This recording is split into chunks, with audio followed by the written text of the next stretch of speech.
家里的月季花昨天还好好的，今天一早起来，叶子上突然蒙上了一层白霜，看着就像是落了一层白面粉，甚至连嫩绿的枝头都开始发卷萎缩。这时候千万别慌张，更别急着冲去花市买那些贵的要命又满是化学味道的农药。其实解药就藏在你家厨房的角落里，那一袋几块钱就能买一大包的小苏打，只要用对了方法，它就是最强效的杀菌剂，不仅能把这讨厌的白粉病治得服服帖帖，还能省下一大笔买药钱，重点是完全无毒无害，家里有小孩或者养宠物的都能放心用。这层白色的粉末其实就是真菌的菌丝体和分生孢子，它们附着在叶片的表面，把叶片盖得严严实实的，这就带来了一个最直接的后果，那就是阻碍了植物的光合作用。大家都知道，植物生长是靠光合作用来制造养分的，现在叶子表面被挡住了，光照进不去，叶子就没法工作，制造不出养分，植物自然就会饿死。这就好比是一个人的鼻子嘴巴都被堵住了，呼吸都困难，哪里还有力气去长个儿去开花呢？所以得了白粉病的月季，你会发现它的生长几乎是停滞的，嫩叶长不出来，或者长出来也是畸形的、扭曲的，花苞更是打不开，就算勉强打开了，花朵也是残缺不全，颜色暗淡，完全失去了月季该有的风采。今天要重点跟大家分享的厨房神器小苏打。说到小苏打，大家肯定都不陌生，平时做馒头、做面包可能会用到它，或者拿它来清洁抽油烟机、刷刷茶垢。它的去污能力是很强的，但是很少有人知道，它在园艺界，特别是在对付真菌病害方面，那绝对是被低估的王者。为什么小苏打能治白粉病呢？这原理其实并不复杂，白粉病菌属于一种真菌，而大部分的真菌都有一个致命的弱点，那就是它们非常喜欢酸性的环境或者是中性的环境，一旦环境变成了碱性，它们的生存就会受到极大的威胁，甚至无法繁殖。小苏打的学名叫做碳酸氢钠，它溶于水之后，溶液是呈弱碱性的，当我们把小苏打水喷洒在月季的叶片上时，就相当于强行改变了叶片表面的酸碱度，把原本适合真菌生存的酸性温床变成了一个让它们难以忍受的碱性地狱。在这样的环境里，白粉病的菌丝体就会脱水萎缩，最终死亡。而且因为这是通过改变环境酸碱度来杀菌，属于物理和化学性质的改变，真菌是很难对它产生抗药性的。不管你喷多少次，只要环境变碱了，它就活不了。所以说小苏打治疗白粉病，从原理上来说是完全站得住脚的，而且是非常科学的。但是听到这里，你先别急着去厨房拿苏打粉往花盆里倒，这里面是有讲究的，也是有技巧的。很多人听说了小苏打能治病，回去抓了一把就往水里撒，也不管浓度多少，对着花就是一顿乱喷，结果第二天起来一看，白粉病是没了，但是叶子全都黑了，烧焦了，甚至整株花都枯死了，然后就跑来说这方法骗人，根本没用。这真的是冤枉了小苏打，任何东西都要讲究一个度。俗话说得好，过犹不及，浓度太低了，那是给真菌洗澡，起不到杀菌的作用；浓度太高了，那就是杀敌1000，自损800，连着花一起给灭了。我们先说配比，标准的治疗浓度应该是3/1000到5/1000左右。听起来好像很复杂，其实换算成我们手头的工具就很简单。如果你用的是1升装的大宝特瓶，也就是2瓶普通矿泉水的量，那么你需要加入的小苏打大概是1平匙。这里强调一下是1平匙，不是堆得高高的那一匙，是用汤匙盛起来之后轻轻抖一抖，让它和汤匙边缘平齐，这个量大概就是3到5克。这个浓度对于大多数的植物来说都是安全的。月季的叶片虽然相对皮实，但也经不住高浓度的碱性灼烧，所以宁可稀一点，多喷几次，也不要一下子搞得太浓。水温方面也有讲究，最好是用常温水，不要用刚接出来的自来水直接兑，因为自来水里通常含有氯气，虽然对植物影响不是特别大，但是如果能先接出来晾晒个半天，让氯气挥发一下，水温也和室温接近了，这样对根系和叶片的刺激会最小，尤其是在夏天或者冬天。水温和气温温差太大的时候，冷水直接喷到叶子上，植物是会感冒的，也会引起应激反应。所以把水晾一晾，这个细节虽然小，但是体现了我们养花的用心。把小苏打到进水里之后，别急着喷，一定要充分搅拌或者摇晃。小苏打虽然溶解度还不错，但如果沉淀在底部，那你喷出去的水刚开始是清水，没效果，喷到最后就是高浓度的碱水，那叶子肯定受不了。所以一定要摇晃均匀，直到你看不到任何颗粒状的东西，水变得清亮透明为止。这还没完，单纯的小苏打水喷在叶子上，有一个很大的问题，那就是附着力不够。月季的叶片表面其实是有一层蜡质层的，特别光滑，水喷上去很容易聚集成水珠滚落下来，留不住，这就导致药效大打折扣。你喷了半天，大部分都流到土里去了，叶子上没沾多少。这时候就需要我们的秘密武器登场了，那就是洗碗精或者是家里的食用油。但我个人更推荐洗碗精，因为它更容易溶解在水里。洗碗精在这里的作用不是杀菌，而是作为一个粘着剂，也就是粘合剂，它能破坏水的表面张力，让原本圆滚滚的水珠能够迅速摊平，铺展在叶片表面，形成一层薄薄的水膜，这样小苏打就能牢牢地粘在叶子上，持续发挥作用。而且洗碗精本身也有一定的杀虫效果，对于像红蜘蛛或者是蚜虫这样的小虫子，也能起到一定的窒息作用，真的是一举两得。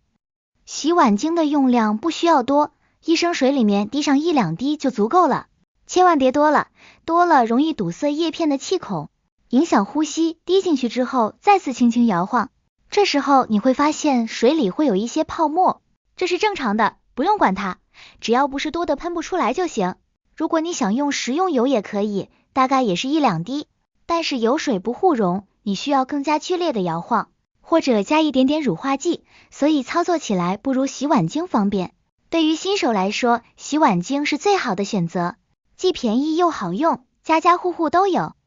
喷洒的时间一定要选在早晨或者是傍晚，喷的时候要讲究一个全面，千万不能只喷叶子正面。很多人偷懒，拿着喷壶对着花从上往下扫一遍就完事了，这其实是在做无用功，因为白粉病的菌丝体和孢子很多时候是藏在叶子背面的，甚至是在茎秆上、叶柄的缝隙里。如果你只喷正面，背面的真菌还好好的，过2天它们又爬上来了，所以一定要把叶子翻过来喷，做到叶子正面、背面、茎秆，甚至连盆土表面都要喷到，因为掉落在土里的孢子也是隐患，要来个地毯式的轰炸，不留死角。除了喷洒小苏打，在治疗期间我们还需要配合做一些辅助的工作，这就好比人生病了吃药的同时，还得注意休息和饮食一样。首先就是修剪，对于那些病得特别严重的叶片，比如已经完全卷曲、发黄、干枯，上面布满了厚厚白粉的叶子，我的建议是直接剪掉，不要心疼，因为这些叶子已经失去了光合作用的能力，留着也是消耗养分，而且它们是病菌的大本营，留着就是个定时炸弹，随时可能再次爆发。剪掉它们，既能减少病原体，又能增加植株的通风透光性。说到通风，这是预防和治疗白粉病最核心的环境因素。白粉病之所以会找上门，很大一部分原因就是因为环境太闷了，空气不流通。如果你是养在封闭阳台的，一定要勤开窗，让空气动起来，甚至可以弄个小风扇在旁边吹一吹，当然不是对着花狂吹，是吹动周围的空气，模拟自然的微风。如果你是养在室外的，看看是不是摆放的太密集了，花盆挤着花盆，叶子挨着叶子，这样中间的空气就像是死水一样，非常容易滋生病菌。把花盆拉开一点距离，让每一株花都能自由的呼吸。既然我们已经掌握了小苏打这个核心武器，那接下来的仗该怎么打呢？很多人在喷完3次小苏打之后，看到白粉病消退了，就以为万事大吉，转头就把这事儿给忘了，结果没过半个月，那恼人的白粉又悄悄爬上了枝头，甚至比上次还凶。这时候你肯定会怪那小苏打不管用，其实不是药不管用，是你的后续护理没跟上。这就好比人感冒发烧好了，身体还虚着呢，你马上就去淋雨吹冷风，那肯定还得倒下。所以这下半部分的内容甚至比上半部分还要重要。我们要讲的是如何利用厨房里的其他宝贝，配合环境的调整，给月季打造一个真正的金刚不坏之身。我们先来说说厨房里除了小苏打之外，还有什么东西是白粉病的克星？如果你家里刚好有喝剩下的牛奶，或者是不小心放过期的牛奶，千万别直接倒进水槽，那简直是暴殄天物。对于月季来说，这可是顶级的营养液兼杀菌剂。你可能会觉得奇怪，牛奶不是用来喝的吗？怎么还能杀菌？其实原理非常有趣，牛奶中含有丰富的蛋白质，当我们把它兑水稀释之后喷在叶片上，这些蛋白质在阳光的照射下会发生微妙的变化，形成一层薄薄的保护膜。这层膜不仅能阻挡病菌的入侵，而且据说牛奶在分解过程中产生的一些物质对真菌有天然的抑制作用。使用牛奶的方法比小苏打还要简单，不需要加洗碗精，也不需要加什么油，只要按照1:10的比例，也就是1份牛奶兑10份清水，搅拌均匀之后直接喷洒。但是要注意，喷牛奶一定要选在晴朗的早晨，因为牛奶发挥作用需要阳光的参与，而且喷完之后要保证叶片能迅速晾干。如果阴天喷，牛奶一直湿哒哒的挂在叶子上，反而容易滋生细菌，发酵发臭，那就得不偿失了。这种方法特别适合在白粉病刚刚冒头，或者是病好之后用来预防复发，既补充了叶面营养，又起到了防护作用。而且牛奶是纯天然的，一点药害的风险都没有，哪怕喷多了，也就是给叶子洗个牛奶浴。除了牛奶，大家肯定想不到，厨房里那个味道冲鼻的大蒜，也是月季的守护神。很多时候，月季得了白粉病，体质变弱，其他的害虫像是蚜虫、红蜘蛛也会趁虚而入，这就叫祸不单行。这时候我们可以剥几瓣蒜头，把它捣碎成蒜泥，然后泡在水里，浸泡个24小时，把渣子过滤掉，只留大蒜水，再兑上50倍的清水，用来喷洒植株。大蒜里含有的大蒜素，那是天然的广谱杀菌剂，不仅对白粉病有抑制作用，那股辛辣的味道还能驱赶很多害虫。虽然味道是大了点，但为了花好，这点味道也是值得忍受的。等水干了，味道自然就散了。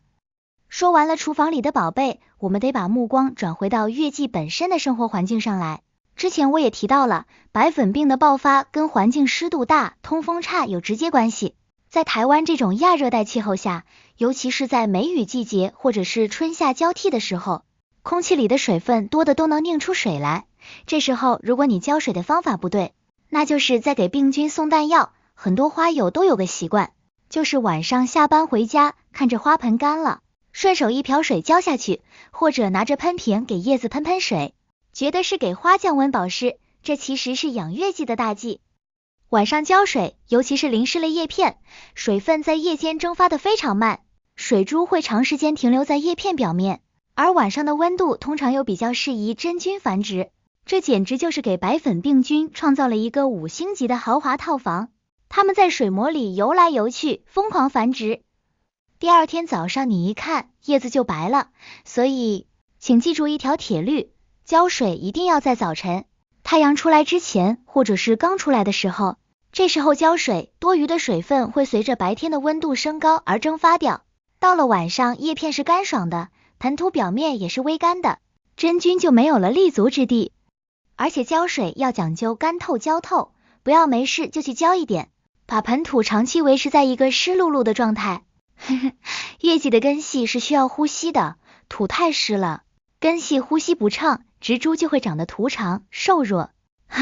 抵抗力自然就差。我们要学会控水，看到土表发白了，手指插进土里2-3公分，感觉干了，再浇水，适当的干旱锻炼，能让月季的根系扎得更深，叶片长得更厚实，抗病能力也会大大增强。这就叫穷养儿富养女。月季虽然是花中皇后，但也不能太娇惯。再来说说施肥，这也是很多新手容易踩的坑。大家爱花心切，总想让它快点长，快点开花，于是各种氮肥拼命往里灌。氮肥确实能让叶子长得快，长得大，但是氮肥多了，长出来的叶子是那种嫩绿嫩绿的，水灵灵的，细胞壁非常薄。这种叶子在病菌和虫子眼里，那就是鲜嫩多汁的美味沙拉，咬一口都爆汁的那种。白粉病菌最喜欢侵染这种土长的嫩叶，所以在月季生病期间以及病好后的恢复期，一定要严格控制氮肥的摄入。那不施氮肥施什么呢？我们要多补充磷钾肥。磷肥能促进根系生长和开花，钾肥能让枝条变得粗壮，叶片变得厚实老化，增强植物的抗逆性，也就是抗病抗寒的能力。说到磷钾肥，我们又可以回到厨房找宝贝了，吃剩的香蕉皮，那就是天然的钾肥库。把香蕉皮切碎了，埋在花盆边缘的土里，或者泡水发酵后浇花，能让月季的枝条长得像铁丝一样硬朗。还有平时吃鸡蛋剩下的蛋壳，洗干净晒干，捣碎成粉末撒在土里，那是极好的钙磷肥，能让植物的细胞壁变硬，病菌想要钻进去都难。